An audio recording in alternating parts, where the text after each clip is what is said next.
I've seen so many people in this position. It's like I got to go about my business, and we become too busy to care. Yeah. Ooh, too busy to care. How about that? Yes. Good coach. And then, because the cross tells me two things at once. It tells me that God takes injustice seriously enough to judge it, and then it shows that God takes human beings seriously enough to redeem them. Good coach. That the win is not in the win. The win is in the resistance. This is good culture. Thus says the Lord, do justice and righteousness, and deliver from the hand of the oppressor him who has been robbed, and do no wrong or violence to the resident alien, the fatherless, and the widow, nor shed innocent blood in this place. Welcome to the Good Culture Show. All my polymaths, pundits, prophets, practitioners. We are excited to have this conversation with you today. I am here joined with three of my brothers. We are missing our sister Anastasia today. And before we get into the thick of this conversation, which it's hard to avoid the things that are going on in Minneapolis and Minnesota. And so we're going to spend most of our discussion in that space. But before we get there, we're going to talk about what's going on, what's good, or a good word. So Tryce, what's good, sir? What's good is that yesterday I got to eat barbecue for the first time after fasting for almost a month. Come on. So that is absolutely good. I had some brisket. I had some fried catfish. I had some sweet potato cornbread, which I didn't even know was a thing. They needed to sweet potato cake, because that mug was dessert. Moist. But I tried not to overdo it. However, I do have leftovers of brisket in the fridge that I'm very excited to eat for the next couple of days. So that's what's have you good. ever had, have you ever had hot water cornbread? Do you know that's a thing? Is that okay? Yes, I want to make sure. Yes. You ever had a hoe cake? Hold on now. Watch your language now. What you call me? Might not want to answer that question. It might be misconstrued. I don't know why they call it hoe cakes, but that's right. It's like a flat cornbread.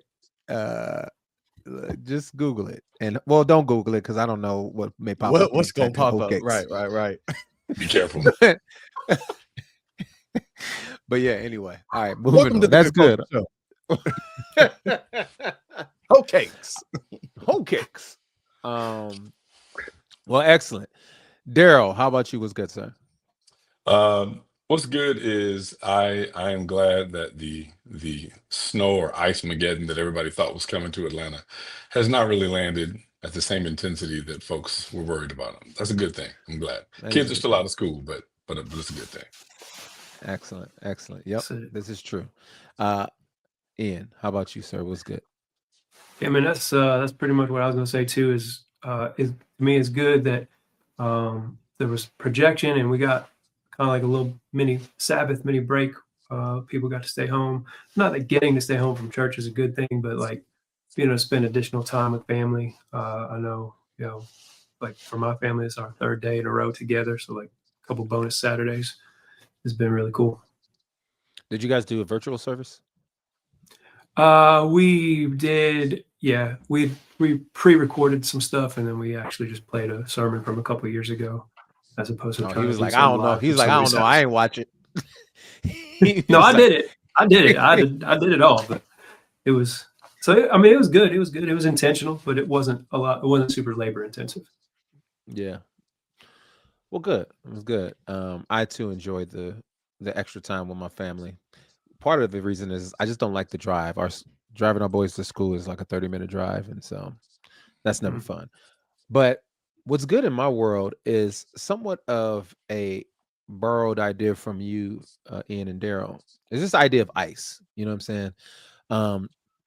I'm not a big fan on moratoriums on words, but some words just need to be relegated useless. And, recently the word ice probably is one of them. You know what I'm saying? We probably need to just not say ice. We probably need to just say frozen water, because if you're around people and you say, hey, ice is outside, you don't know what Let me grab my whistle. What? What's outside? Ice is coming on Saturday. You know, you gotta be mindful of how you use words these days. Okay. So what's good in my world is the relinquishing of the word ice. I think we're gonna have to put a moratorium for a certain period of time. How about we gonna abolish ice for a while? Yes, sir. No pun intended. Or pun intended. Pun intended, sir. So hell is hot. Come on, somebody. But the world has been chaotic over the last, well, I feel like sometimes when we say the world is chaotic, I feel like that is such a understatement. I feel like the world is always chaotic, but I think when it's close to home, then you feel like, but you know, there's still civil wars in other countries. People are struggling to eat. So let me just say it this way.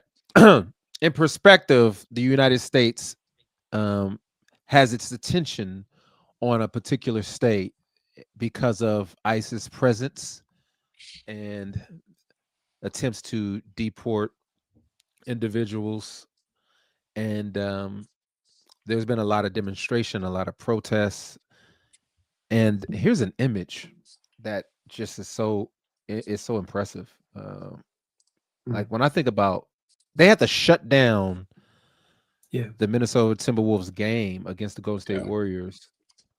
And I'm like, bro, this is crazy. You would have thought Taylor Swift was having a concert out there or something like that. But overall, man, it's both agonizing and heartbreaking, but yet at the same time, you're happy that people are galvanized around an issue. So anyway, how are you guys been wrestling with this whole idea of the demonstrations, the protests, the shootings of recent time, the punditry from both left and right, the mismanagement of our administration? I know I'm leading the witnesses, but just thoughts. Do y'all remember the chant that protesters of the Vietnam War chanted outside of the White House? I do not. They said the world is watching Vietnam. And I feel like we are in another moment as a nation where all eyes are on Minneapolis and Minnesota. And the temptation, I think, is to treat it as if it's another breaking news story.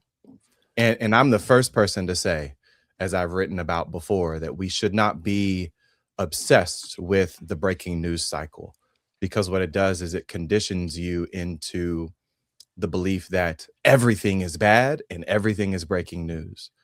But I think there are certain moments where our sensitivity needs to, our antennas need to be up, and we need to be able to sense what moments are worth stopping and looking, and not looking away 2 and 3 days after the cycle ends. And I think this is a moment. And so what I've been trying to discern is just how to approach the conversation, considering there are multiple conversations happening at once.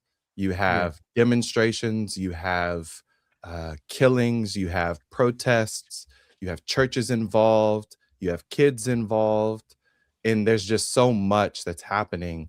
But I'm just trying not to look away. I'm trying to, as much as I would like to kind of go on and do what I'm doing here, I can't. And I just keep thinking about that MLK quote, you know, injustice anywhere is a threat to justice everywhere. And this feels like a moment where that is really, really relevant. Yeah. How do you keep your eyes fixed on this without being full of rage? And that could be a question not only for you, but anybody else. Yeah. I think I have built up some discipline over the last decade or so. I really struggled with rage and bitterness and hatred and anger during the early days of the Black Lives Matter movement. And really like 2014 post Michael Brown, 2015, 2016, where it felt like, I mean, there were times where it was similar to Renee Good and Alex Pretti, 2 weeks or even 2 days between Yeah. high profile police shootings of unarmed Black men. And so that is really whenever that discipline built up to really try to be mindful of my emotions, be mindful of where engagement in current events was leading me. And so I felt really convicted then to not give in to hatred, anger, bitterness, and hostility, and to tap into what, you know, many of our prophets of old have said is that righteous indignation, you know, that righteous anger, and to understand that injustice is an attack on the righteousness of God. And our response to that matters just as much as the injustice itself. So if we are responding to injustice with hatred, if we are responding to injustice with unproductive anger, then that needs to be dealt with just as much as the injustice does. So I've been trying to respond well to this moment. That's good. I think, Tryce, like what you're talking about is super important. And even just the example you used. I was thinking about this the other day. My daughter was born on July 6th, 2016. July 5th, the police shot Alton Sterling. July 6th, they shot Philando Castile. July 7th, there was the execution, killing, if you whatever you want to call it, of the police officers in Dallas. And then swirling all around that in that season of my life personally was a lot of weird stuff with my daughter that I don't need to get into right now. But and so it's been like for 10 years, I've been simultaneously learning, you know, anger about individual and personal pain and suffering, and then also just that collective. And it's just that the fact, just personally, that it all happened at the same time in that little bundle of days. It's sometimes difficult for me to separate those two things, but I think it's been healthy for me because it, like you said, as I'm learning to manage, you know, and we'll talk about this later, but as I'm learning to take personal lament and turn it into hope or action or change, it's really been beneficial that those things are kind of aligned in my own personal thinking. That maybe because it's easy to get angry unrighteously, if you will, and to become, you know, and then what you do is you start turning people into objects of hatred or anger, and it just is not healthy. But I think that's been it for me, right? It's just practicing that, you know, turning to God, just being like, man, this sucks. And then allowing kind of hope to spring from there. Yeah, that's good. I think everything that's already been said is stuff I think that we all are feeling internally and even externally. I always struggle with this question, not because of the way it's asked here. I think because even the answer to that question, depending on how people answer it, becomes weaponized into tone policing and telling people how they should feel. And it starts to control a degree of righteous indignation that we subjectively get to call that's bad rage. But and I don't like getting involved in that either. But it's hard because it's a necessary question. I have had this conversation back with some of the occurrences that have already been brought up, going even back to Trayvon Martin. I try to give a little bit of a corrective, depending on who's asking it. If I think they're asking it from a position of this is my way to police the tone of your feelings, you know, in response, there's one way to answer it. I always say, I don't think the Christian answer is to avoid rage. I don't think the Bible treats anger or rage as automatically sinful. I think in some cases, it treats it as morally meaningful. Everybody's brought up examples of Jesus getting angry, flipping tables in the temple, people are being exploited, prophets burning with anger because the poor are crushed. I mean, we see that. Scriptures also tell us to be angry, but just don't sin, right? So there's some type of litmus test we need to figure out. Maybe the better question is, how do I make sure my anger doesn't turn into sin, right? Which is what I think you're getting at, Ian. I mean, obviously anger can be righteous, but it can be destructive if it's not disciplined. So for me, the question isn't necessary. Not that I think that that's what's being asked, but for our listeners, I don't think the question is like, how do I get rid of rage? Right. It's how do I keep rage from becoming hatred? Like you said. Yeah, that's good. Yeah. And I think Yeah. for me, the way I'm thinking about it is rage that's rooted in ego wants to destroy, but rage that's rooted in love wants to heal. So you already pointed it out. I mean, biblically, lament comes before action, right? You look throughout the Psalms and it's full of people crying out, naming injustice, sometimes even accusing God, right? Yeah. It's not weakness. That's just faith refusing to lie about reality. So Yes.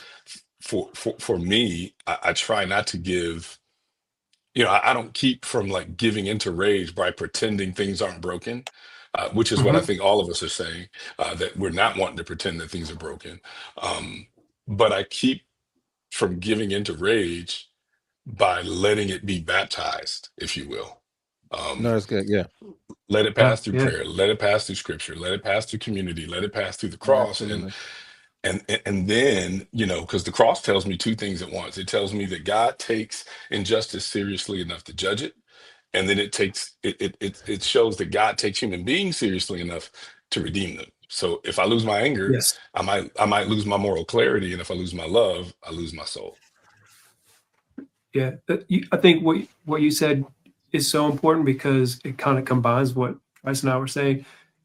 You have to find a way to stay angry without becoming hateful, because That's it. the other side of this is you just get desensitized to it and it just doesn't matter to you anymore. And you just kind of start to accept it as, well, somebody shot up another school and that's just what happens nowadays, or and so I think that's a really difficult tension to walk in, but we have to find a way to stay angry while Yeah, also, not becoming hateful. yeah. You're right. Yeah, I think so the other way it can push you is towards apathy, and I think you Mhm. can become either rageful, which leads to a hate, or apathetic, which leads to kind of like a disinterested Yeah. disposition. Mm-hmm. And you got two examples of that, like Jonah, who sees the Ninevites, of people who are beyond redemption. And to Mhm. Daryl's point, be upset for what the Ninevites did to your people. Be very upset that um, if going unrepented, that the Lord will bring judgment, and that's fine. That's a rage, I think, or an anger. That's fine. But I also think what Darryl said, which was very poignant, is how do you allow for the rage or the things that you're feeling to be sifted through prayer, fasting, Mm-hmm. lament proper, because Yeah. to use the trite example of like a fireplace, Mhm. you want that fire, but you have to contain it in a way Right. so that it brings about warmth. And I think to even say, I think rage without strategy or plan sometimes Hmm. Yes. gets in the way of us being productive, because people get Yeah. rageful and then their first response was, let me just go tear some stuff down, Right. or let me just be vigilant. And it's like, I hear you and I feel you and I understand your pain, but Yeah. there are ways in which we can direct this anger towards, and I don't want to say productivity in some sort of like pejorative, like that's the only, but I'm saying there are strategies in which you can use this. There are ways in which you can use strategy to filter Mm-hmm. this rage. And so, but then Yeah. the apathetic piece is the priests passing, or the individuals passing the Samaritan on the road. Right. It's like, man, Hmm. I've seen so many people in this position. It's like, I got to go about my business, and we Yeah. become Yeah. too busy to care. Yeah. Ooh, too That's good. busy to care. How about that? Yeah. Wow. Hmm. Yeah. Hmm. Do you think that we're seeing some of these things and themes play out real time in Minneapolis as a kind of a case study of both righteous indignation, but also corrosive rage? I personally couldn't speak to, as much as I feel like I am informed about what's going on there. I don't think I have Mm-hmm. enough to bring Right. commentary to Minnesota. I see. But I can probably say, if we were like 4 or 5 years ago, I can say, yeah, I saw examples of that in Atlanta and Mhm. other Mm-hmm. areas in which I was involved when it came to protest around the shooting of unarmed Black individuals by police officers. And it was like, man, it was either like, we're not going to we're not going to abide by the respectability politics of the civil rights, and so therefore we're going to use a more revolutionary action. Or people are out there just because of the decentralized nature of some of the movements during that time, there was no way to galvanize or strategize people towards a particular action. And so it was chaotic in certain marches. And you would go to a march or you would put on an event and you'd be like, well, who's running this? And people would just be passing along the megaphone, and it's just like one person is saying one thing, and another person is saying something totally different. All over you the like, place. I'm shouting one thing, and then the next person, I'm like, I don't know if I can shout that because I don't know if I believe that. Facts. And so it's just, and that's part of the rage is that, granted, I'm not trying to police people's anger in the way that they should. No, that's real. Yeah. But I also know like there's something to calculated anger. I'll just feel like calculated anger. Yeah. And then there's the apathetic part, is I just think that people after a while from 2020, forget 2020, 2016, Charlottesville, moving all the way to George Floyd, Breonna Taylor. Like it got at some point, folks was just like, man, this is the kind of stuff that happens. And so I'm just kind of cool. And it's just no, I'm sorry. I was going to add on to something you just said that hit. I don't know who just used, I think, you brought up kind of a fireplace as a metaphor. Yeah. So since I'll just jump in with the metaphor as well, because I think that really hit yesterday because of, the temperatures that were dropping precipitously and all the fear of the icing and all of that. My daughter and I, we put some logs on in the fireplace, and so lit the fire and all of that's great. Get excited. She's a bit of a pyro, she likes to say.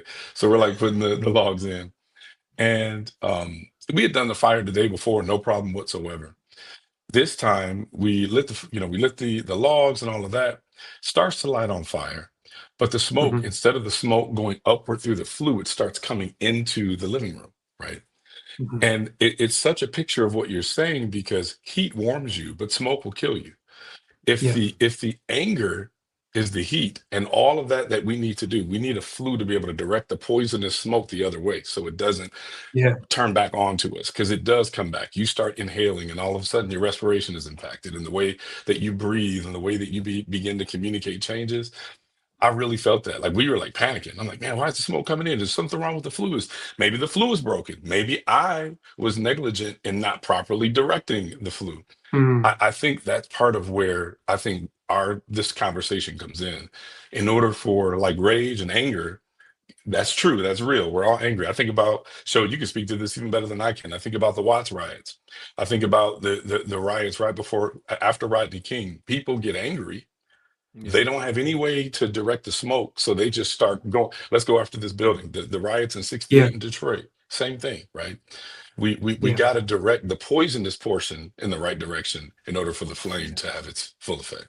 And absolutely, I think what we're talking about now can really transition us into, we can keep the conversation going, but also kind of talk about last Sunday, well, eight days ago to the day we're recording, January 18th. Some protesters interrupted a service at City's Church in Minneapolis, and the reason was because one of the pastors at the church is Tryce. You might have to help me with this information. I believe a field officer with immigration and customs enforcement. Since we're abolishing the use of the term ICE, I guess I'm going to have to say the name of the department. But so. You could argue, right, that was an organized form of protest, but what do y'all think about the original goals to what you're aware of? Like, just what are your thoughts on that particular instance and then the response to it over the past week? Tryce, I'm gonna let you go first, my guy. Yeah, that's fine. Well, to kind of paint the picture of what we saw, City's Church is a church in the Twin Cities. It is a Christian church where services were happening on Sunday. And you can see the video online where in the midst of service, pastors up on stage, individuals begin standing up, raising their hands, verbally protesting and chanting things like abolish ICE. or ICE out. And what happened is a little bit of a conflict in that moment, where you see the pastor directly engaging the protesters inside. You see kind of a bunch and crowd of folks. Of course, the video, you've got live stream, you've got cell phone. It's not necessarily always clear what's being said, what's being done, but it created a bit of a panic. You have individuals who are in service with their children, shielding their children. You have a lot of folks, I think, that were just kind of frozen, didn't know what to do.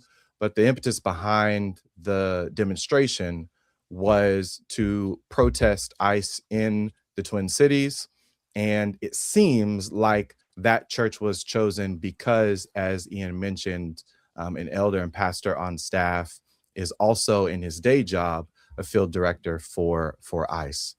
And this has really created a lot of debate online, a lot of responses, and it has even got the attention of the Trump administration, federal government, the Department of Justice, as they respond in support of the church. And the church also released their own statement, which I think is important to communicate as well, that you can read online.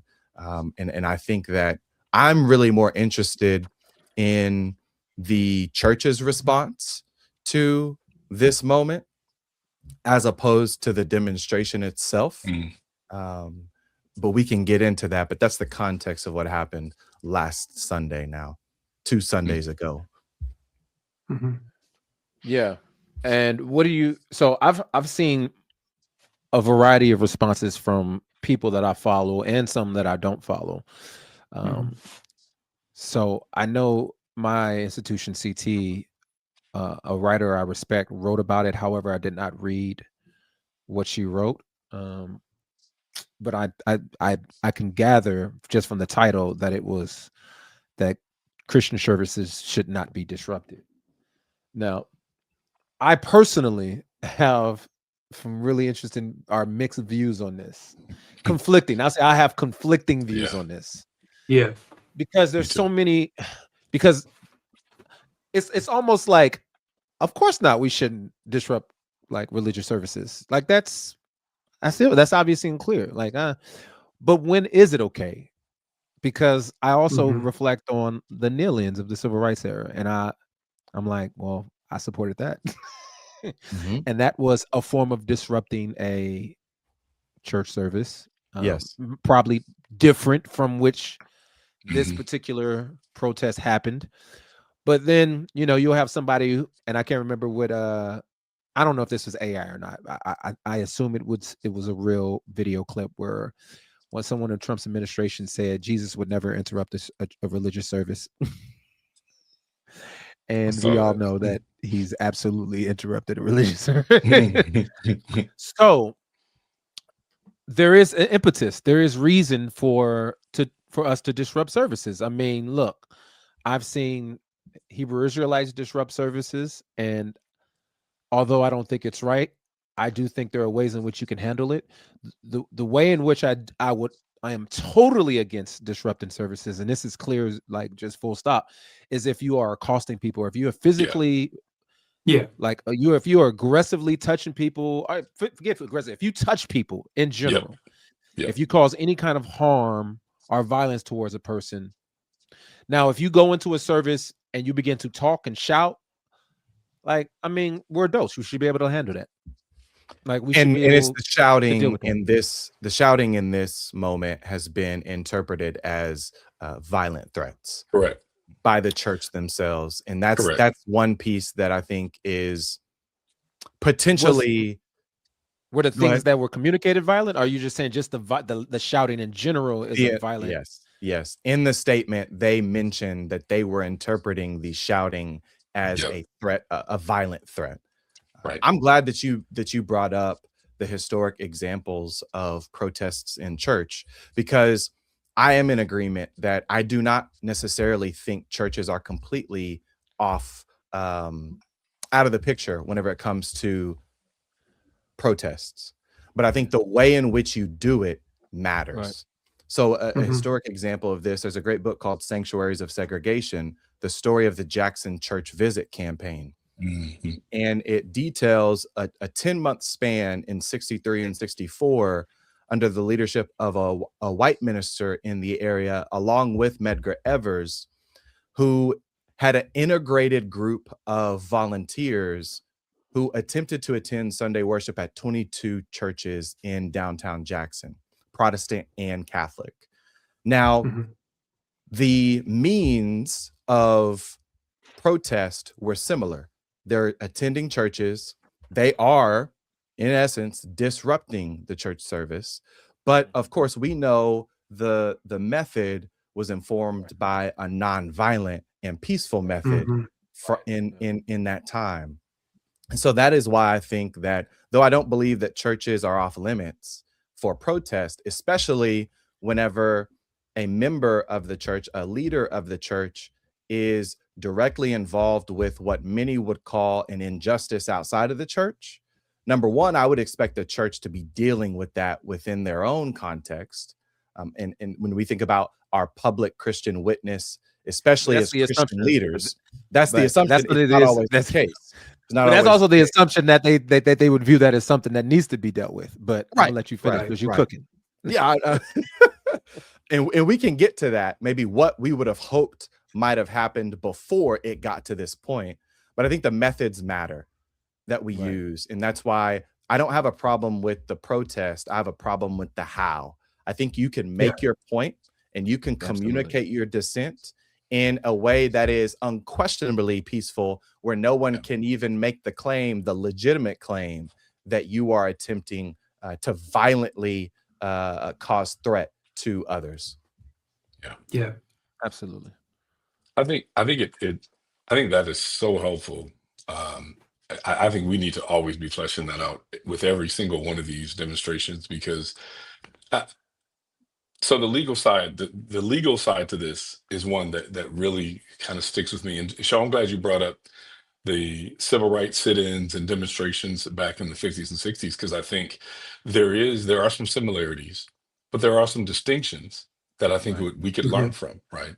I mean, when you look at the civil rights sit-ins, you're looking at folks trying to point out disparate treatment in public accommodations. And so what do? We're going to target some type of explicitly discriminatory policy. So I'm going to go to the establishment that is engaging in the discrimination, Right. right?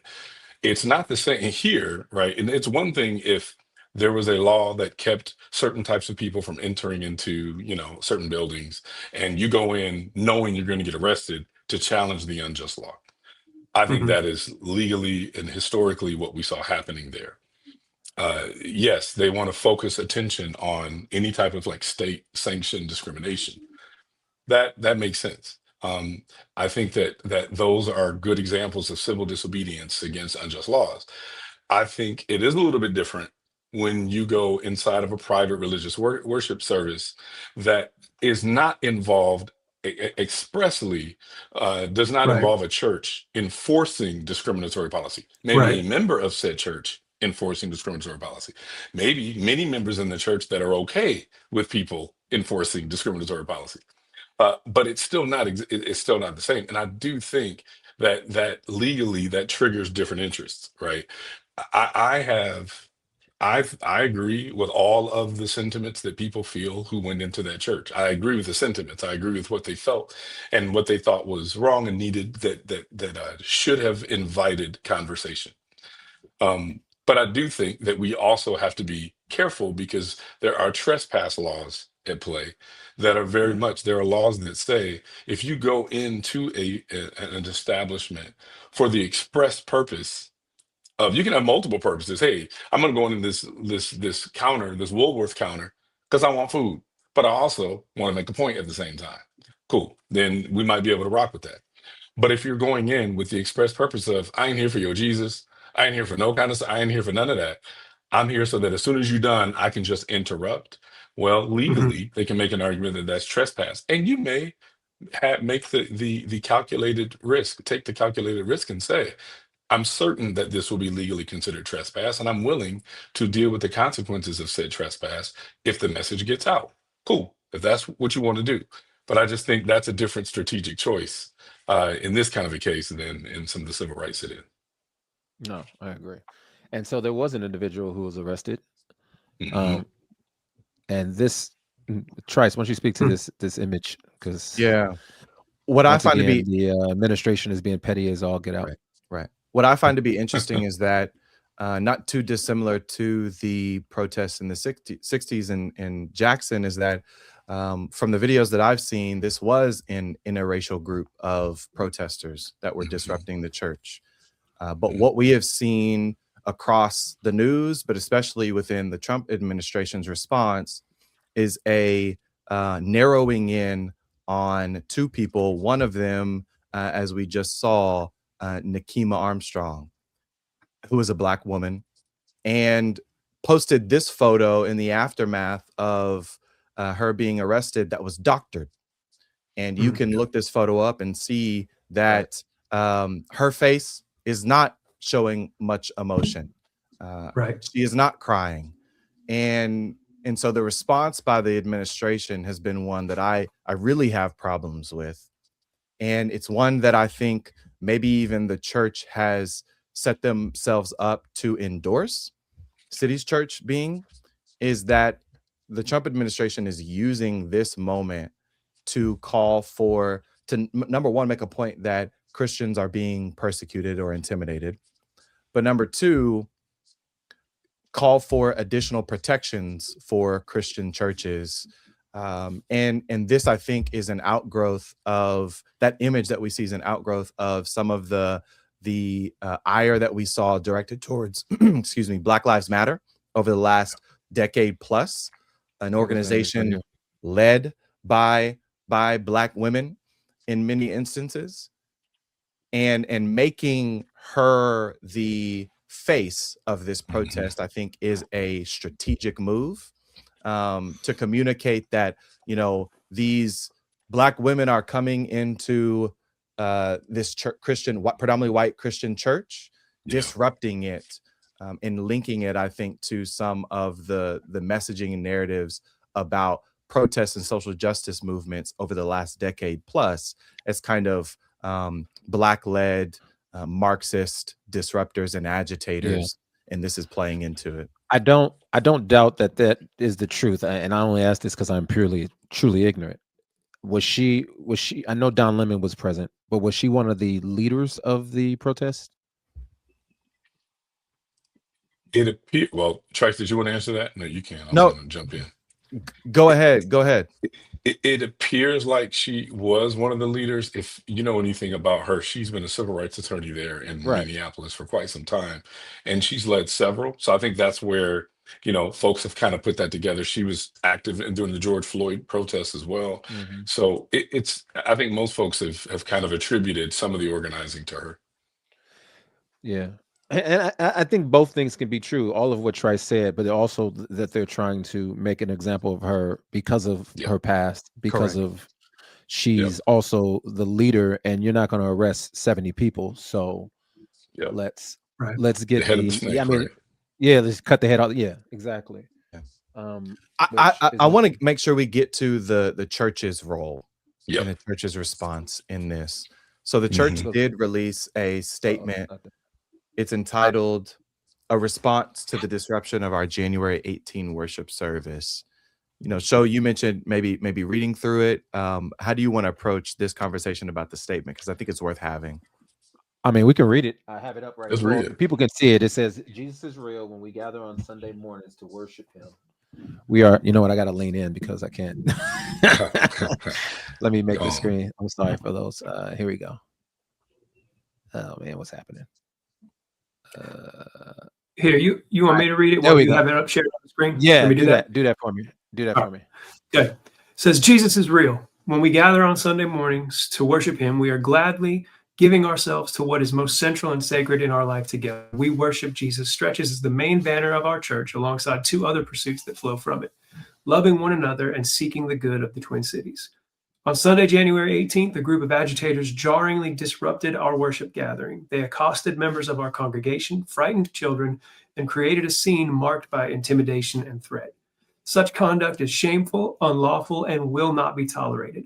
Invading a church service to disrupt the worship of Jesus or any other act of worship is protected by neither the Christian scriptures nor the laws of this nation. We welcome respectful dialogue about present issues and about how the realness of Jesus, as revealed in the Bible, provides the only final answers to the world's most complex and intractable problems. Jesus Christ, the divine Son of God, lived, died, and rose again for the rescue of all who put their faith in him. He offers a love that transcends cultures, borders, policies, and politics. As those who have been loved and rescued by him, we will not shrink from worshiping Jesus, nor will we stop teaching and proclaiming the good news that Jesus is the Messiah, Acts 5:42.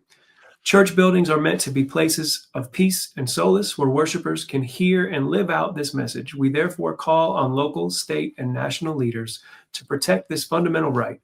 We are evaluating next steps with our legal counsel. Yeah. And so the Oh gosh. So I didn't have an answer for the previous conversation. I work in a church. I would absolutely not. I would hate to have people interrupt our services in any way, the way that happened in Sure. City's church. And, saying, as adults, we should be able to handle it. I think you're right. But I also understand that in the moment, it's, it would be challenging. Like I try to put myself in the position of the leadership of City's church, and it would be challenging to know how to navigate that situation. However, this statement, I think, kind of misconstrues what the protest was about, and it frames it as if the protest was against their right to worship Jesus, and I just don't agree with that. I do think that you can make a very firm argument that their right or opportunity to worship in that moment was interrupted, but the framing is almost as if the protest was against that right, and that's just not the case. So I think there's some nuance there that a lot of people don't want to.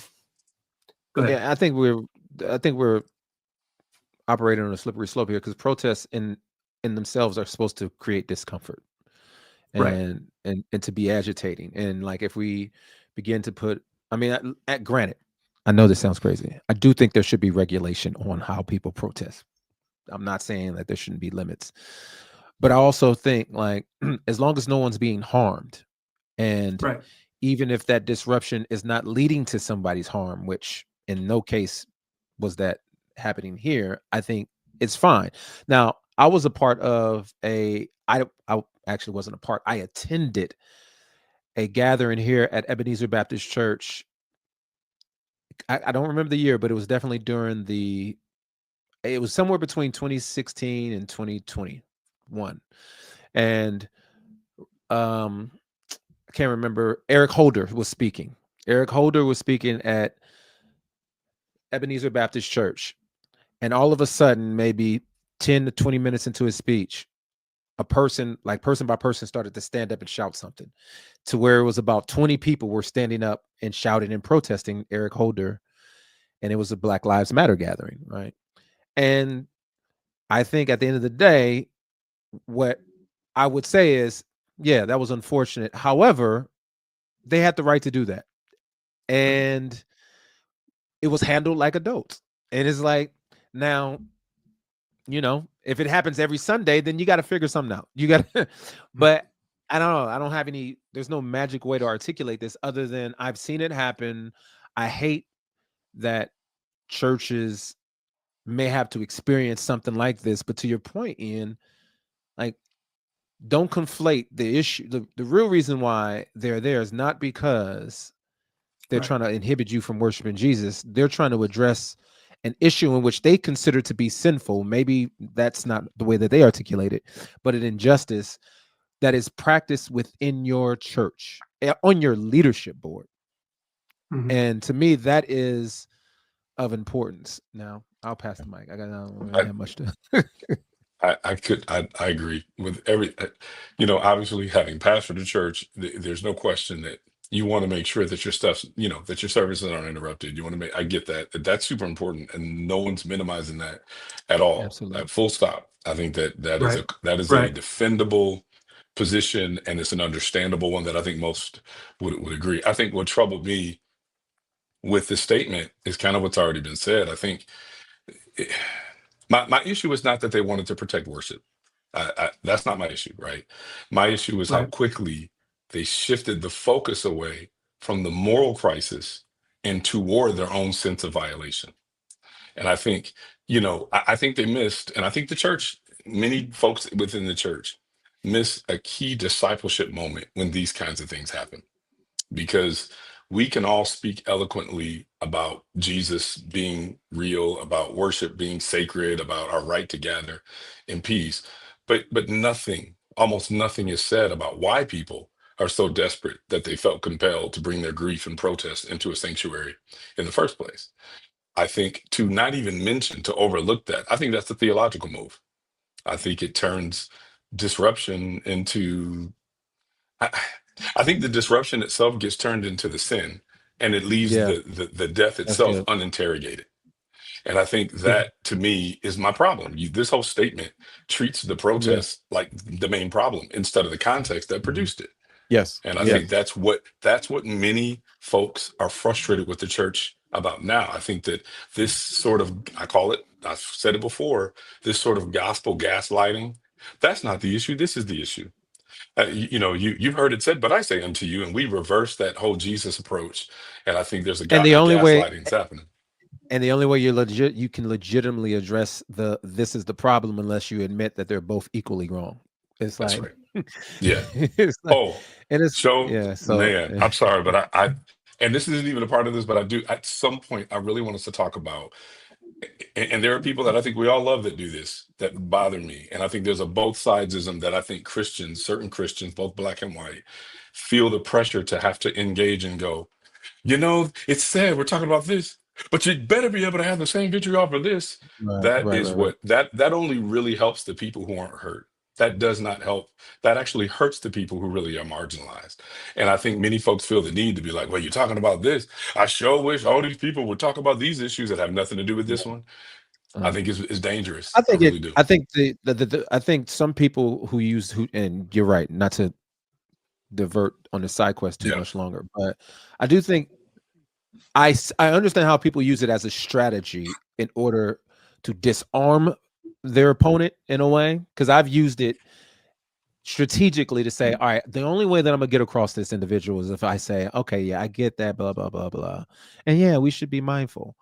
And then as you do that, they begin to like let their guard down. And then you're able to say, all right, let's Sure. dig in a little further. So I get that. But Right. there are some people who feel like intrinsically that is Yeah. necessary. And I'm like, nah, that's not necessary. So anyway. And timing matters. And timing matters on that too, right? I mean, I think that if we want to use the ad hominem argument approach, which in Right. any level of forensics would say is a fallacy, it's not smart, but it's helpful rhetorically. It's not logical, but it's rhetorical, right? If I want to be able to talk about the veracity of your claim, then let's just talk about the veracity of your claim. But if I want to get you to, like you said, to stop and go, yeah, but you're not equaling your vitriol over here. Okay, that's an ad hominem argument. It's not really an argument to the issue, but that's okay. There are times where my problem is that the timing of it sometimes is disingenuous. If it's fresh off of people's bodies, not even cold yet, and now we want to go, they don't have the thing, that makes it look disingenuous to me. Yeah. Yeah. Darryl, you mentioned a missed opportunity. One thing that I was struggling with and wrestling with reading this statement is that they say that Jesus offers a love that transcends cultures, borders, policies, and politics. As those who have been loved and rescued by him, we will not shrink from worshiping Jesus, nor will we stop teaching and proclaiming the good news that Jesus is the Messiah. To your point, Ian, that gospel gaslighting of making this into something that it wasn't. How about instead of we will not shrink from worshiping Jesus, we will not shrink from the opportunity to show the love of Jesus that transcends cultures, borders, policies, and politics. That is an opportunity, I believe, in a moment to demonstrate what they're demanding of others. they're demanding, I think, a civility. They're demanding a protection of their worship services. I think it was an opportunity to demonstrate the love of Jesus that does exactly what they say it does. Yeah. Rather, they call on authorities to protect their worship. They call on the kingdom that we live in, as opposed to Yes. recognizing Yeah. that there's a God who is for them and protects them, and that calls them not to refer to their kingdom for protection, but to refer to him for protection. Yeah. I think it was a missed opportunity for the church to show the radical love of Jesus that does not follow agitation and disruption by looking for the state's protection, but that calls upon the radical and transformative gospel of Jesus to both All right now. protect and proclaim a love that defies party and partisanship. And I want to say this too. I'm not mad at the assertive language the church uses. I'm not mad at them saying, Right. we will worship Jesus. Right. We will gather.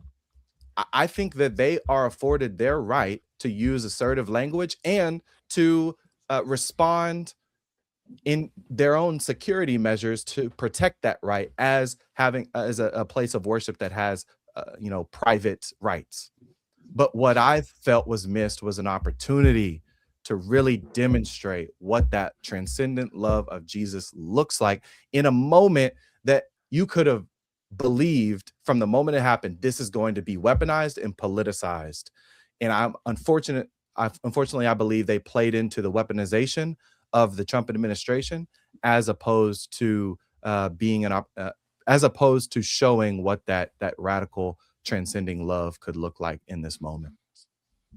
It's a good word.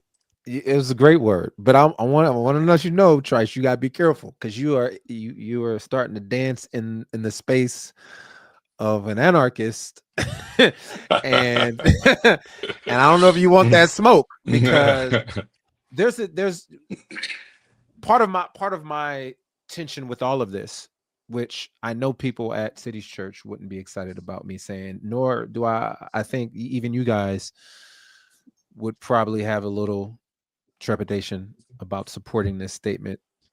But as Christians, the Lord promises liberty, but that's not necessarily promised to us in this kingdom. And so I think, as a person who, as you said, operates in a different kingdom, my expectation is that there is a social contract, a spiritual contract amongst these people who say that they love Jesus with all their heart, mind, body, and soul, and they're loving their neighbor, that we are to promote liberty amongst one another.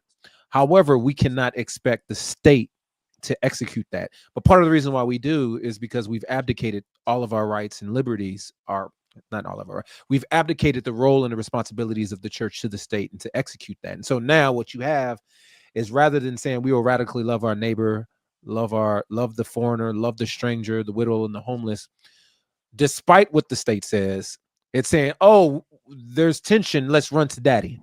And I don't mean the Father in heaven, it's Uncle Sam. You know what I'm saying? And that, to me, is the problem with the church.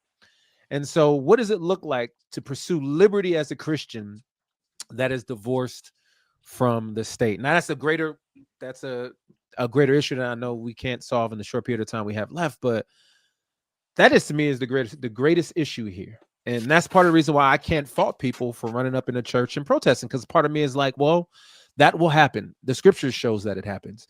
Mm-hmm. But we, as you said, we trust the Lord will protect us in ways that are beyond this realm. And if he doesn't, he's still good. Like, he's still good. Yeah. I just, it's something to add with that. I think I get it, and I get why that could ruffle feathers. I definitely do. Because if people actually, out of context, even those words are words that, if people didn't know you and you were a white man saying this, that is essentially what a plantation gospel would have sounded like without context. Hey, if it doesn't happen for you, on the other side of the great by and by, right? And that's not what you're saying, but that is the premise of that. We understand God is God, sovereign, all of that. I would just add this, and it's something, it's not new.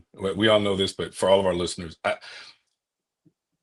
where I think the problem, I don't disagree that that is a major problem. I don't know what the greatest is. Like that's for us to, kind of debate about. I think that the difference between Christians in the New Testament era and Christians today is Christians in the New Testament era had to just deal with whatever the powers that be levied upon them without any say, right? So they did not have any further responsibility outside of rendering to Caesar what is Caesar. But they never had any role in choosing Caesar. They never had any role in choosing the people that would enact and enforce Caesar's laws. Yeah. Christians do. So Christians in America do have a higher calling than just that, right? I think that we have the privilege. We have a privilege that the majority of believers will meet in heaven never had. We Yeah. have a say in how our neighbor is governed. And we Yeah. have a say to some degree in how our neighbor is loved. So I do think that there's a distinction there that we've got to hold to for me, my biggest issue is getting Christians to not fall into a sort of kind of gospel cul-de-sac that we just we're in our gated community and we're just, not that, we're waiting and hey, if it happens, it happens. If not, I think that we have a say in the way that our neighbor is governed. And it's Yeah. limited to a degree, don't get me wrong. But we do. Right. If I don't like the way that my neighbor is being disproportionately policed, then when the county sheriff is running for office or when someone's running, I can come to those meetings and ask, hey, what is your view and your policy on disproportionate policing? Whether I know who the neighbor is that might be impacted or not, I've had a say in how they're loved. And I wish churches taught believers the role, to me, the mandate that exists for the American Christian to have a role in how their neighbor is governed. Absolutely. I will say there's a Yeah. few things though that I was like, man, I don't know, and I know because I know you, and because this is kind of like extemporaneously kind of speaking. You said it was something like the only response. I don't think the greater responsibility. I feel like the church can still be an arm of mercy, very similar to the way that the emperor was Marcus Aurelius writing letters about Yeah, the plagues that were right. happened during his time and saying like, man, these Christians are out here Facts. doing Yep. extraordinary work. They had Yeah. no real, they had no, not no real, they had zero say Impact, in the influence. government and the influence, but yet and still they were doing extraordinary work. They were For sure. saving For sure. lives, taking care of babies. And I think in the same sense, like we can do that. Now, I think some of that means, and this goes without saying, some of that means maybe possibly breaking laws. Like, you know what I mean? And I think the Christian has that particular luxury to break laws simply because if there's something that they believe that the Lord has instilled in them as a principle to live out, then we are to do that.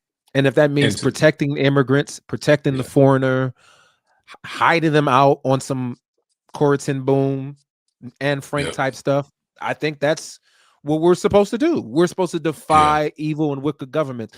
Now, I think part of the problem is not that you are saying this, but I think we believe the only way change can happen is by voting and by engaging government. And because of that, and because of that's been such an effective model throughout history, we're so entrenched in the waters of it. It's like we don't even think there's a way out of it. Yeah. And so therefore it's like, go ahead. No, you just said something good. I was going to say, to quote a brilliant hip hop artist, maybe it is both. I think that we I don't sometimes think it's both. I'm only being kind because I'm talking to you, because I go more radical. I think there's no question. I don't want, obviously I don't want to straw man either argument. I think that right. Historically what we see is what you brought up. I quoted Marcus Aurelius when we planted our church. That was a huge part of what we want the church to be. And the church's role is to respond in whatever the church's ability is in the moment. So if my ability is to love my neighbor and, like you said, decry and disobey unjust laws, we're going to do it. If also, as a church, as a believer, I have the ability to have a say in rewriting said unjust laws, I'm going to do that too. It's both. And I think that at different times, maybe some people will only focus on one to the exclusion of the other. we need not do that. I think we need to be very nuanced in the way we do it and say, hey, listen, how do we walk and chew gum theologically? All right, I'm going to make sure that when things are bad, I'm going to disobey certain laws, and I'm going to make sure I get people who share these convictions to rewrite the bad ones so my neighbors love. I'm saying both. And I'm going to make sure that when the opportunity comes to do both in the moment, I'm ready. Facts. And that goes back to the conversation that we were having earlier, especially, about how rage and emotions come into play. It feels like this isn't the city's church statement is an emotional response. Of course, I understand as pastoral leadership feeling, especially whenever you have a responsibility to your flock, to your church, that like your church was offended, your flock was threatened and put at risk, especially whenever we're living in a moment where churches are being violently attacked through acts of violence. I get it. I get it. But the rhythms in which you prepare as I think a church leader matter, and preparing in such a way that makes your heart ready to respond well and not succumb to some of that emotional inclinations, I think matters. And as the state of the country continues to get more contentious, we as Christians have to really be mindful to be under the discipline of the Holy Spirit to make sure we are ready to respond well in the moment. You are on it. Our church does that. So our church, we've been disrupted, not to the significance of like City's church or to where there have been Hebrew Israelites who walked, but I've known of Hebrew Israelites disrupting churches. We've had people come in our church and like start shouting or say things, and we reacted to that. Now what we do is we have on every Sunday certain people who are placed in certain areas to be ready for particular people who may say something or do something. And I think it's incumbent on the congregation and the communicators to know, like, if somebody, for instance, I would much rather, if I was attending that church, if I was a member of that church and I heard them shouting all that, what I would want to hear once the church leaves, once the agitators, end quote, leave, I want to know what my pastor has to say about the accusations that were spewed on our elders in our church. That's right. Because maybe I have no idea. I'm just an individual who believes that, I forget the gentleman's name, but I'll just call him Dave right now. I believe Dave's a good guy. He's an elder at our church. I've seen him do some wonderful things for my kids. I've seen him do some wonderful things for our community. So I don't assume that his position is inherently wicked or any. So like, explain this to me, Pastor. Explain this to me. Why? Like, what's the? And I think we feel this sense of privilege, like we are above like responding to those particular accusations. Even if somebody were to come in our church to next Sunday and to shout, "Show Baraka should not be on stage because of blah blah blah blah blah," we're gonna be like, "Hey, sir, that's absurd, blah blah blah." But I would hope that people are like, "Yo, so is there any truth to the things that they said?" Like, and I hope I'm in a mature space and other people are mature enough to be able to respond. Like, the reason why this is because I think we just like, we're not Bereans, if anything. Let's just put it like that. There's very little Berean. And I want to just go on this real quick rant because I'm gonna do a side video. But I just don't. I think at the end of the day, so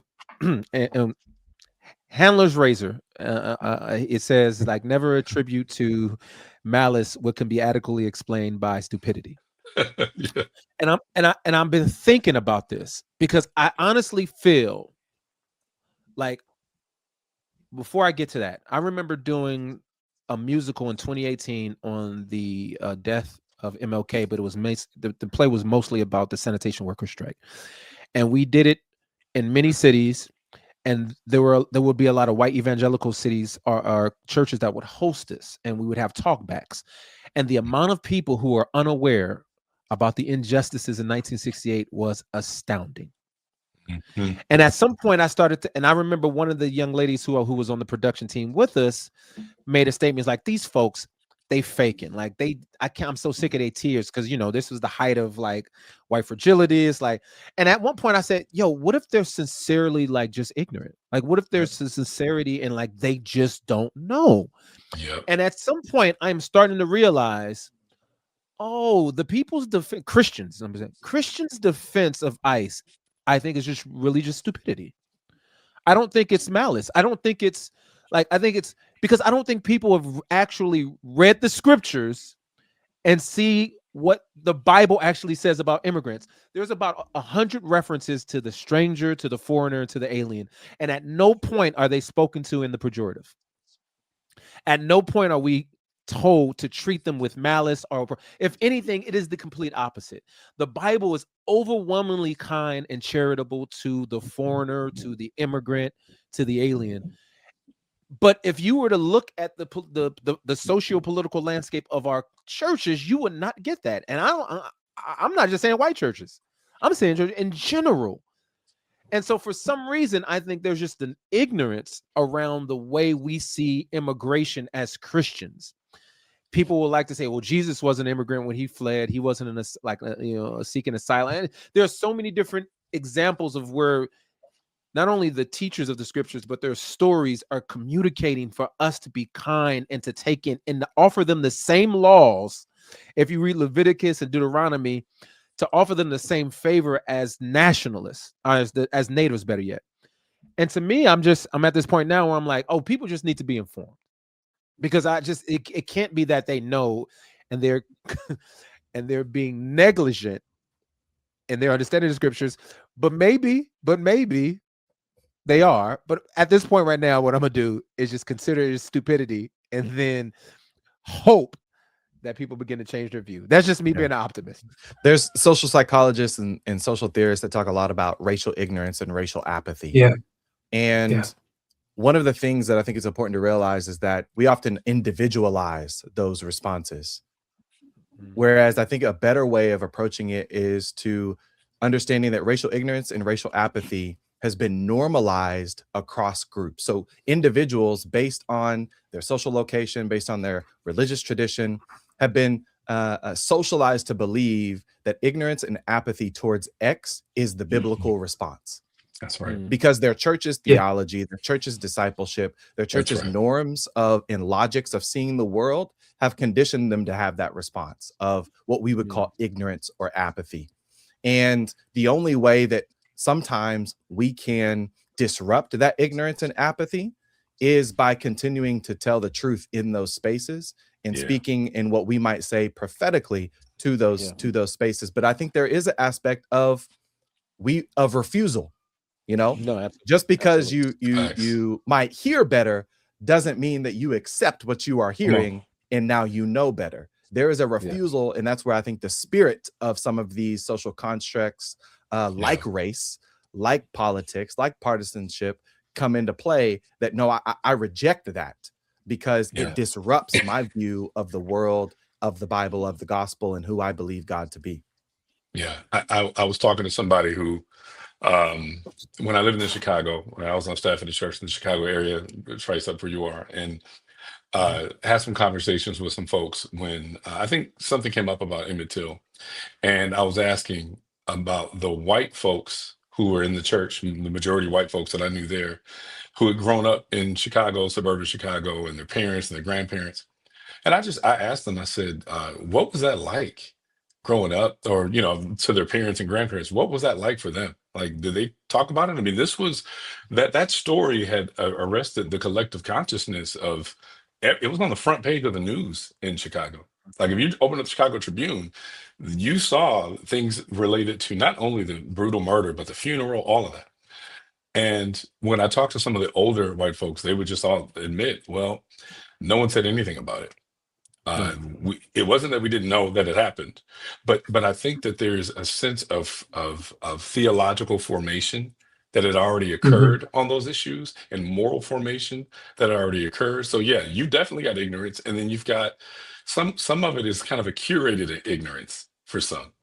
And I think that that's harder. That's a little bit of a hot take, but I do think that some of that is there because there were stories around. I mean, some people will make the argument that the slavery to some white Christians back in the day was one that maybe they just had ignorance on how they viewed slaves, and they hadn't looked at certain scriptures that were so clearly pointing to liberation, right? That's a discipleship issue. And where I'm less charitable is some of that is intentional, not by the individual listeners or the individual parishioners. By the teachers. It started out on purpose somewhere. Right. And then Right. eventually, like what Tryce is saying, the trickle down, as individuals, most people are just very much ignorant and not maliciously so. But And somewhere defensive there was the agenda. because they've Yes. been if Yeah, I've been yeah, yeah. discipled, I didn't mean to, I was just gonna say No, that's good. because I'm discipled in that, right? Mhm. I'm going to, because now that's truth for me, so I'm going to Right. defend that, and I'm going to, even if I don't have the knowledge, I'm going to feel defensive. Well, I think we all nobody do likes it. to be wrong. We all do it, yeah, for sure. Yeah. Yeah.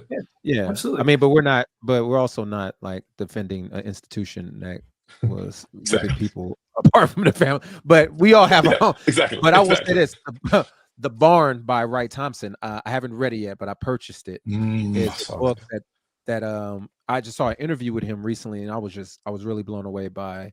But he talks about the 30-mile radius for which the murder of Emmett Till took place, and he's basically like doing ethnography around that particular, like, hey, what did you think? And to his surprise, but also not to his surprise, he kind of shares your sentiments. Like a lot of folks was like, well, I really, Not in is my world.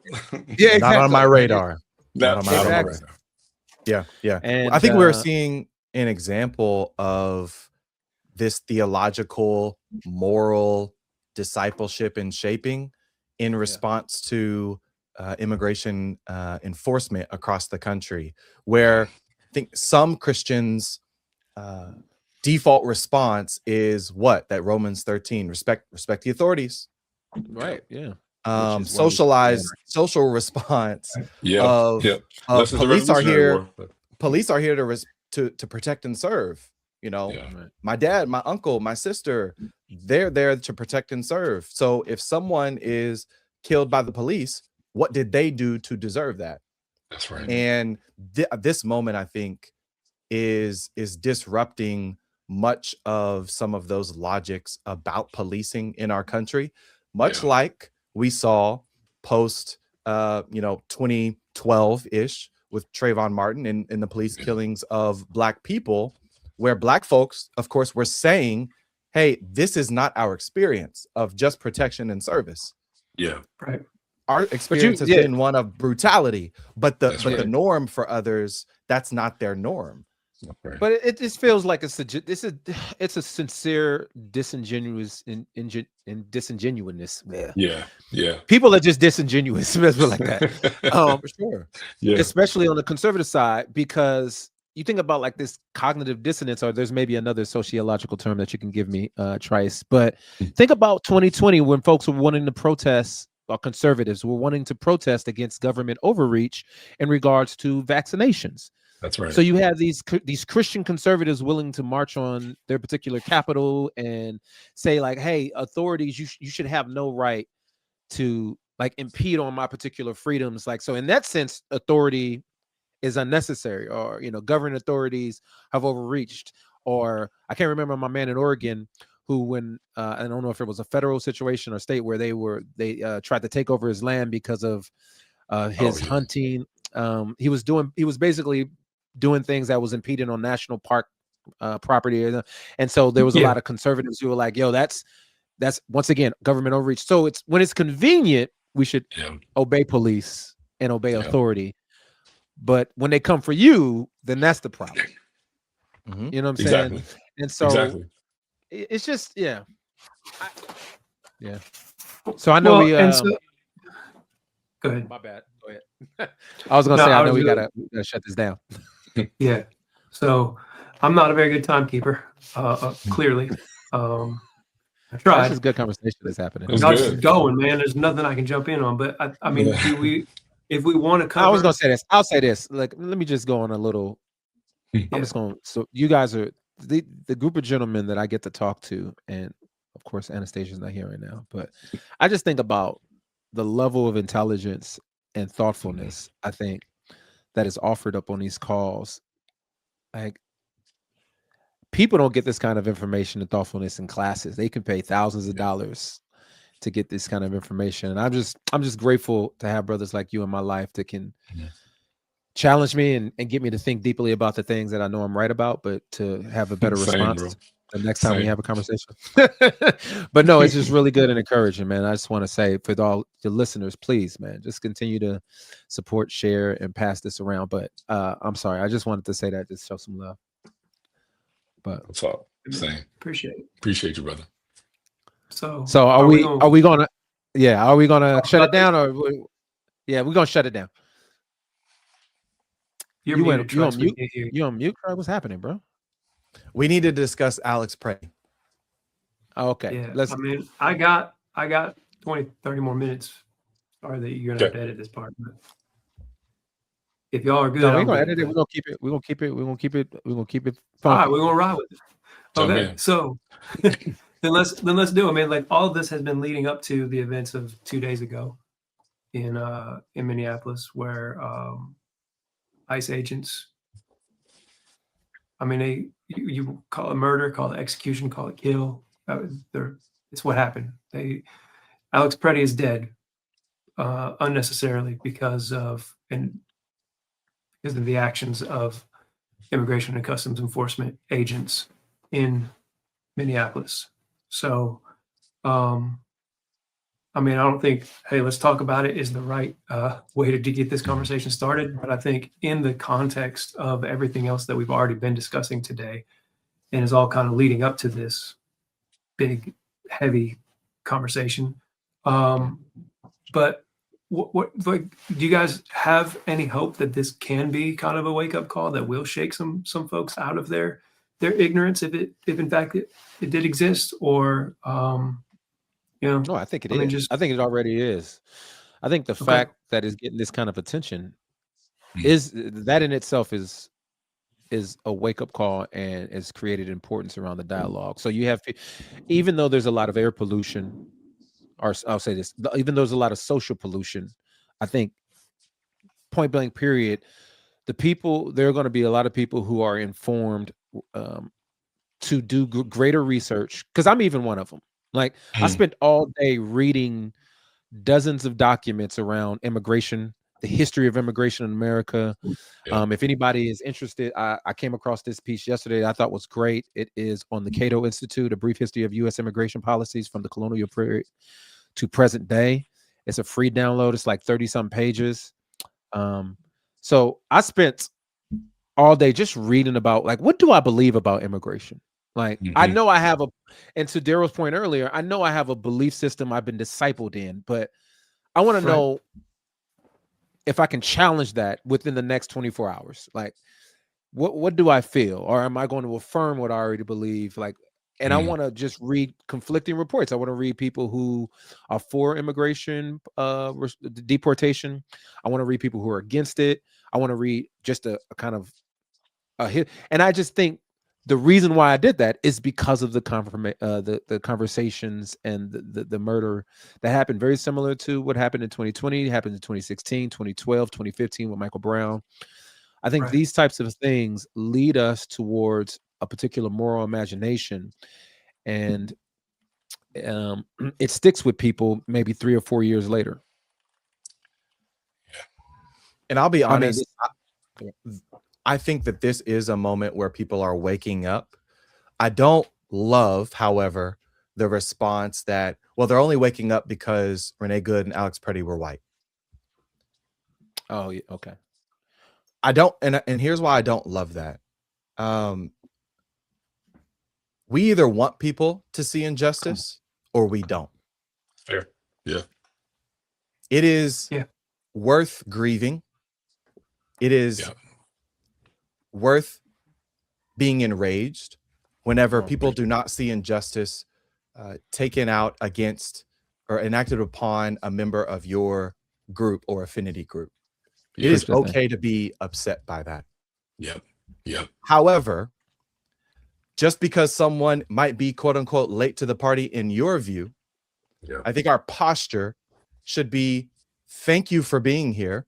We are thankful that you are seeing injustice. Now let us inform you of what this has looked like from our community, as opposed to saying, you're late. Where have you been? Or we've been knowing this. it's an inclination that I think a lot of Black folks respond in these moments is, well, you're only paying attention to these folks because they were white. Well, the racial ignorance, the racial apathy, the blindness, that the white ignorance that we've been talking about for generations, why would you necessarily expect anything different? Your responses to moments are opposed to one another. You're saying on one hand there's racial ignorance, and you're saying on another hand, well, where you been? Well, we know that in this country there is oftentimes a viewpoint that non-white folks are expendable. So we should not be surprised that in this moment that sometimes is the response of we're up in arms whenever things happen to individuals that we don't necessarily believe they should be happening to. We may affirm or necessarily not get enraged by other folks, but it shouldn't happen to Renee Good and it shouldn't happen to Alex Pretti. Injustice anywhere is a threat to justice everywhere.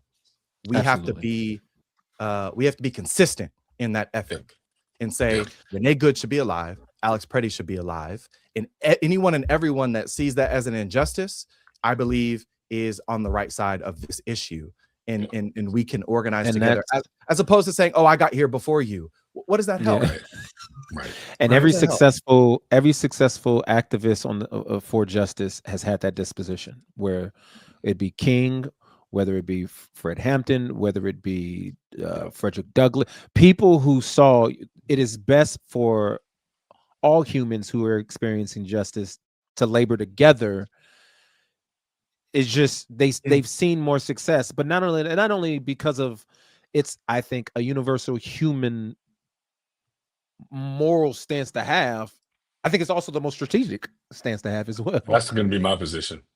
Yeah. That's right. I didn't mean to cut you off, so that's actually I'm where I done. was going to go. I'm done. He going to interest convergence. Come on, Darryl. It's true. It's real. But you know, it's funny because when as Tryce was saying it, I was like, okay, I hope what I'm about to say is not about to be like so counter to that, but it's actually right in line with it, because when the original question was, do I have hope? Well, this sounds crazy, but honestly, you know, the painful truth is that America often changes not when injustice is proven, but when it becomes undeniable to those who thought they were exempt and egregious.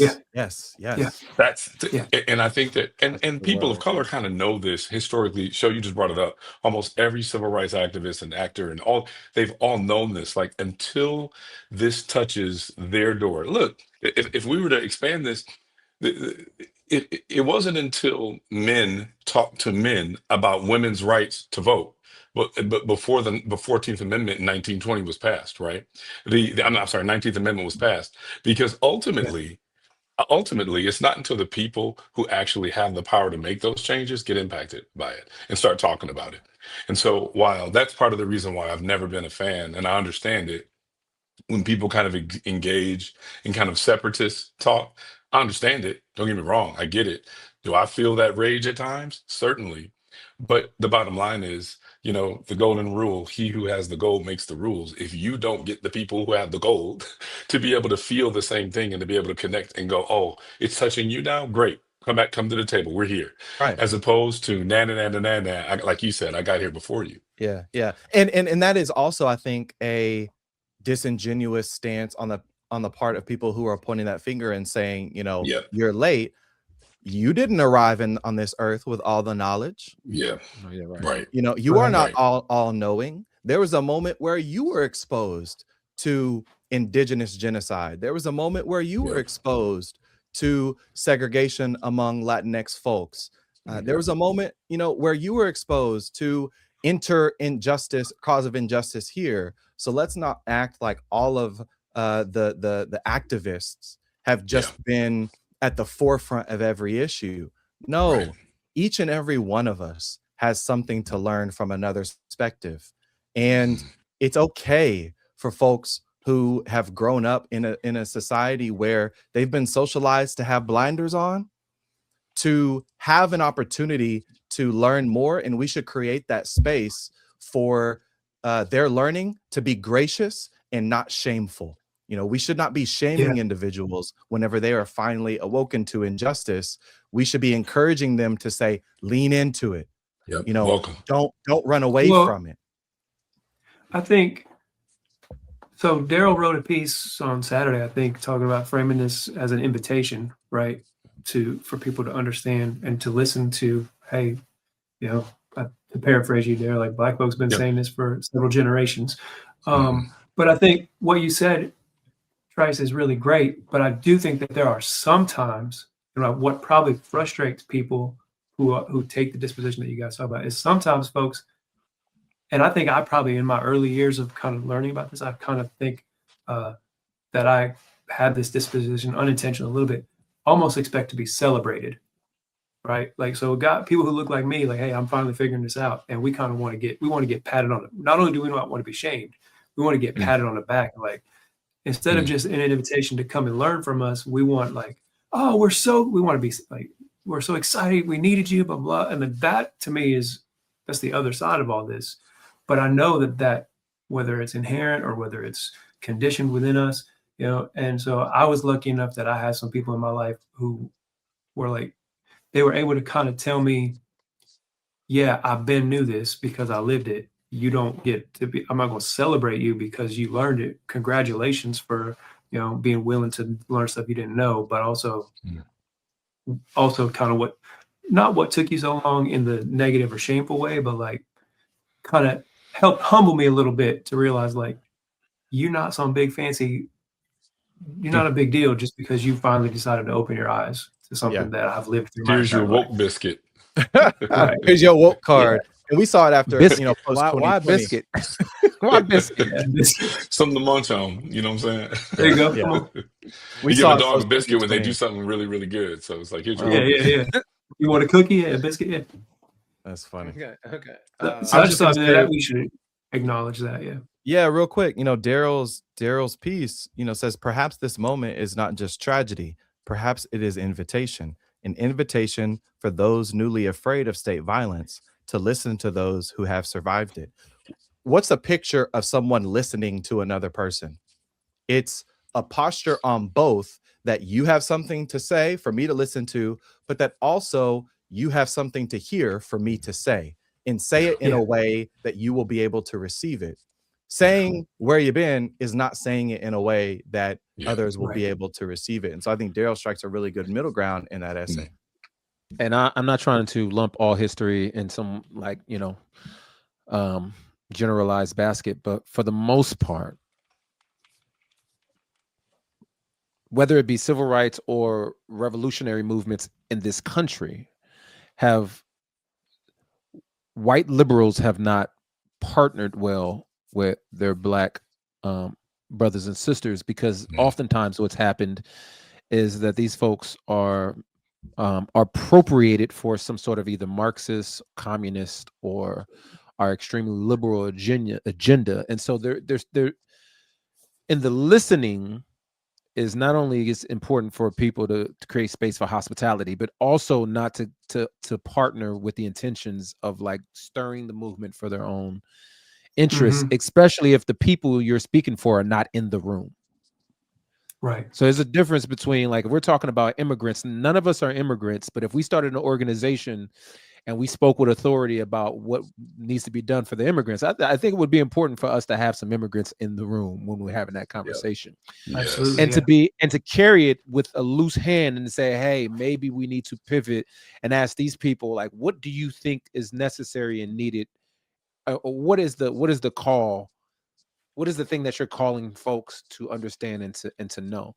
And I think a lot of partnerships throughout history have been like, oh yeah, we'll help you, we'll fund it. But at the end of the day, all people leave with is like some sort of Marxist like toolkit. And it's like, and not to shame Marxism as if it's everything about it is inherently evil, but at the end of the day, it's like there was an agenda. Yeah, there was an agenda, and that agenda didn't benefit the people for which they were advocating for.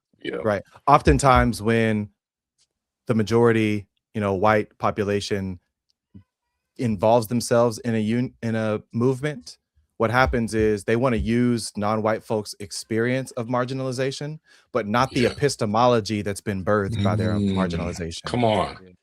So as we move forward and we think about state-sanctioned violence, it is necessary that we do not just utilize the experiences of marginalized people who are facing the brunt of ICE and immigration enforcement, but we also draw from their unique positionality that is birthed from that experience, their unique epistemology that is birthed from that experience, because it's necessary not just to call out the injustice of an experience, but call for something new and something that is imagined beyond the realm of the current political, social, and legal order that we see operating in the United States. And so I hope that this is an opportunity for us to do that.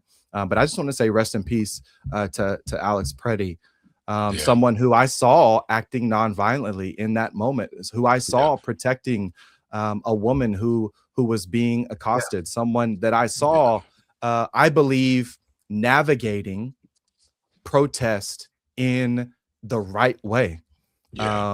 And to see him not only shot 10 times, but 3 times in the back, celebrated as he shots were being fired into his body. We need a radical transformation of our enforcement and in the way in which governance is happening. I do not think Alex Pretti should have been killed, and nor do I think anyone else's death should be a means to transforming our country. But boy, if we can't see what happened in Minneapolis to Alex Pretti and choose to do something different, I'm very fearful about where the level of our desensitization and apathy has taken us. I just moved tragedy.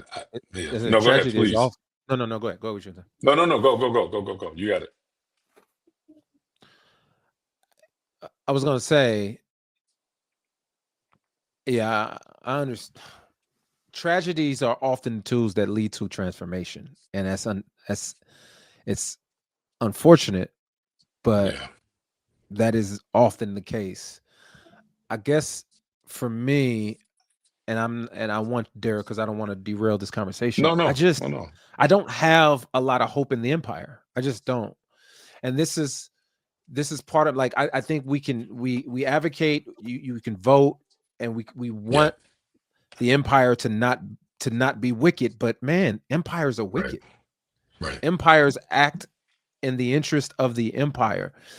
And I think there are moments when we subside the violence, where we squash the wickedness as best as possible. Not necessarily, I think, because of the control of Caesar, but because of the blessing and the beauty of what the church does on the ground that swells through the streets. So I don't know. I that's just, so yeah, I hate it. And I do want us to adopt a new moral imagination when it comes to our policies. But I'm just like, man, like, how, especially when nations, as Augustine says, what are empires but great robbery? And I just think there are no empires that are built off righteousness. Zero. It's just, they aren't. And that's not, and what I'm not saying, and I hate being the dude that always feels like he's what I'm not saying, because sometimes people should just understand that language is nuanced, but that doesn't, and this is my greatest frustration when it comes to pacifism, though I don't like using that word all the time, or anarchy, because people think that means apathy, or it means to be passive. And that's not what I'm saying at all. I think some of the people who practice nonviolence, as you mentioned, Alex, they engage in some of the most selfless acts that sometimes put themselves in danger for the benefit of other people. So it's always active, because I think to practice peace is to engage in wickedness, because you see dysfunction and you say, this is not how it should be. And I want to figure out how to bring peace to the dysfunction. And if my life is taken, then so be it. And so anyway, I'm just going to shut it down there. So have you I was ever read Derek Bell's Faces at the Bottom of the Well? I was just about to quote it. Yeah, please. I've Yeah, not yeah. read that. I've not read that from him. No. It's Okay. powerful. There's Faces at the there's bottom of the a well. I'll write that. hmm there's a character in that, or a person in that book that he refers to when he's a young civil rights attorney in the Mhm. South. They're fighting against segregation. He speaks to a older black woman who has been protesting, who has been involved in resisting segregation, and her name is Miss McDonald. And one of the things that she says is, "I lives to harass white folks." And yes, it's funny. No, It's I very get it. funny. But what Derek Bell kind of interprets from her is where he kind of talks about his philosophy of racial realism, that Mhm. the win is not in the win. The Right. win is in the resistance. And for Right. me, I am not operating in this American empire Right. as if the win is going to look like the transformation of the American empire. Right. I am operating in such a way that the win for me is resistance. And I think that whenever you do that, you set Amen. folks up for better living, because Yeah. they're not seeing a daunting task in front of them of transforming the American empire. They're seeing the task of being faithful in the midst of an evil American empire that seeks to carry out injustice. Yeah. And that to me is also the perspective Amen. of the Christian in a Yeah. I world think that's full of Jesus. sin. I The think that's Jesus. already but not yet. You know, Yes. just Yes. because the not yet is present does not mean that we do not live as if it already is. Right. And so the call is to be faithful. The call is to resist injustice and evil anywhere, to seek the righteousness of God, period. That's good. And knowing that New Jerusalem is coming. And so that's just how I look at it. I'm going to Yeah. resist, yes, Miss McDonald, because I lives to harass white folks, but also because I lives to harass Satan and his schemes in this world to kill Yeah. and destroy. Mhm. Man, I was gonna just hold up. So in law school, one of my favorite classes was a class called Race and Law, and this was the textbook. I still have it right next to me. It's kind of backwards, but Race and Law. One of the authors of this book is a guy named Stephen Delgado. Stephen Delgado studied under Derek Bell Mhm. and has done some great work. One of the things that I love about this and shows, I mean, this has just been such a great talk.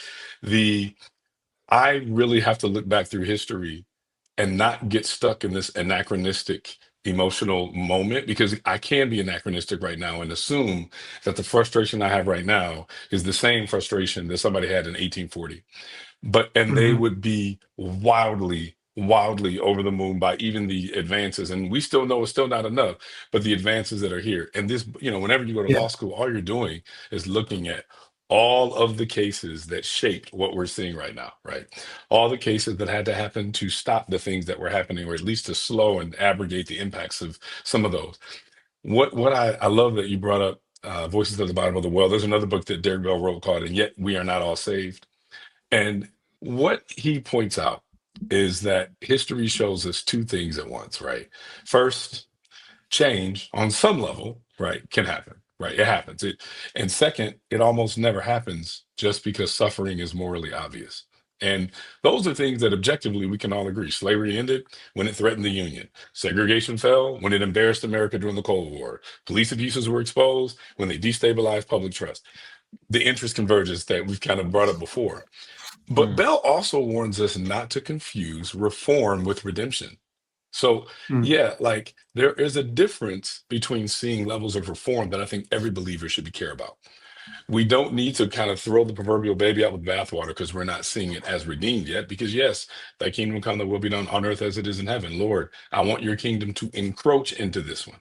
I know it's not about to change 100% and substantively in the ways that I want until that second advent. But every time America makes progress, it redraws the line of who gets left behind. So that when Bell says we see faces at the bottom of the well, I think that's what he means. Even after victories, there's always people still trapped in the dark, still unseen, still disposable. and we continue to keep pressing forward. I think that that's what reform looks like. It's not full redemption, and we can lament all the ways that redemption is still not seen, but we can celebrate ways where reform is still happening. And so I don't want anyone to get the idea that Darryl and I are preaching at you. This ain't No, nothing not that at all. you This ain't is been saying for years. No. I brought that up mainly because I'm thinking about folks who are expressing a kind of like nihilism of there's no sense in doing anything, or fatalism, Right. because there's no reform or redemption to come. Our approach matters, and how we look at these things matters. And so I was just offering that mainly for folks who might be feeling that way. I think the perspective that you're bringing up, Show, is absolutely valid. Of Thanks. redemption is not possible we don't need to do this. We don't a nation state. No. But I think it's important because we're thinking beyond the nation state, thinking beyond the empire.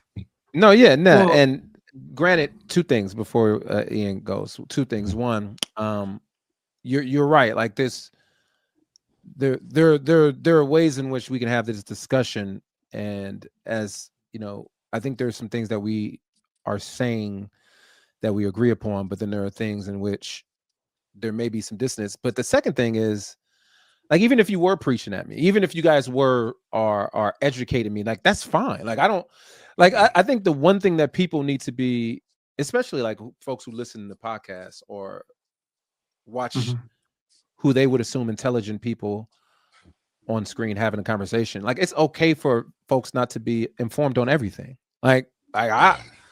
And it's okay for people to be challenged in their view. You know what I mean? So I just want you to feel like, although I know you're saying that in there's earnest, there's a genuine, like, no, I don't want you to feel, but also don't want you to feel like you have to caveat it either. Like, you know what I mean? Right. So that's real. I appreciate that. Yeah. So I mean, I was just going to kind of from the, I guess, pastoral perspective. I mean, I always kind of bring it back to and close it out. Faith Too. and responsibility of a Christian. Is, Tryce, you're talking about, you mentioned the already but not yet principle, right? And then Darryl, you said reformation, but not necessarily redemption. But I think that those two things are one and the same, right? In the sense that if we believe that Jesus is who he says he is, then we have been redeemed, we will be redeemed, and we are being redeemed. And so my argument would be that those, what you would call reformation, is redemption. It's just not yet redemption in full. Right. Right. And again, if you look back at the course of the last 2,000 years, how, the kingdom of heaven has encroached just a little bit more every, like you said, to look at where we, quote Hamilton, look at where we are, look at where we started. Right. I think sometimes it's so easy to focus on where we're not and the redemption that is yet to come. But we have to, in moments like these and just throughout the course of human history, we have to look at verses like Romans 8:28, which, we know that God will work all things together for the good of those who love him and are called according to his purposes. But I love how N.T. Wright translates that verse.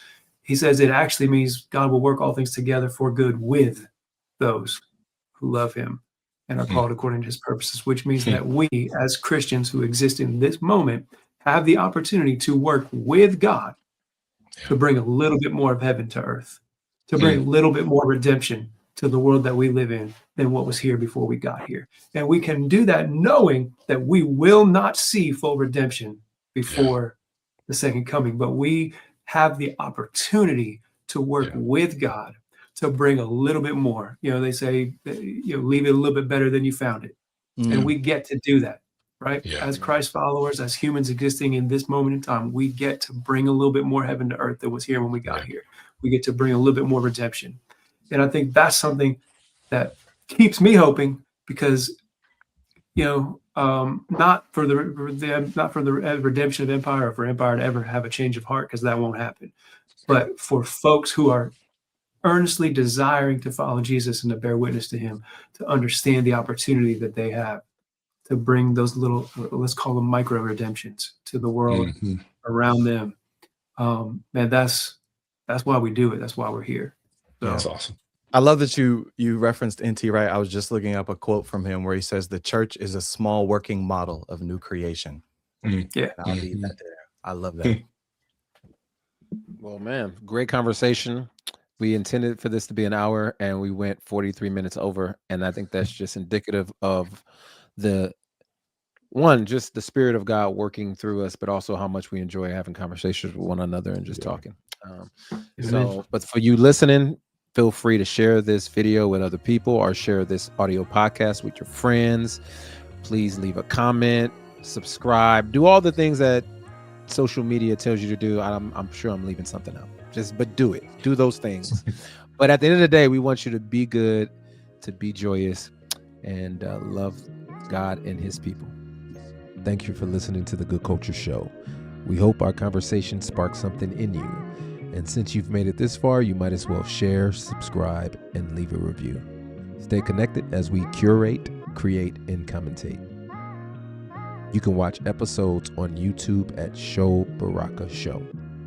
You can also learn more about good culture at goodcultureinstitute.com. Until next time, be joyful and do good.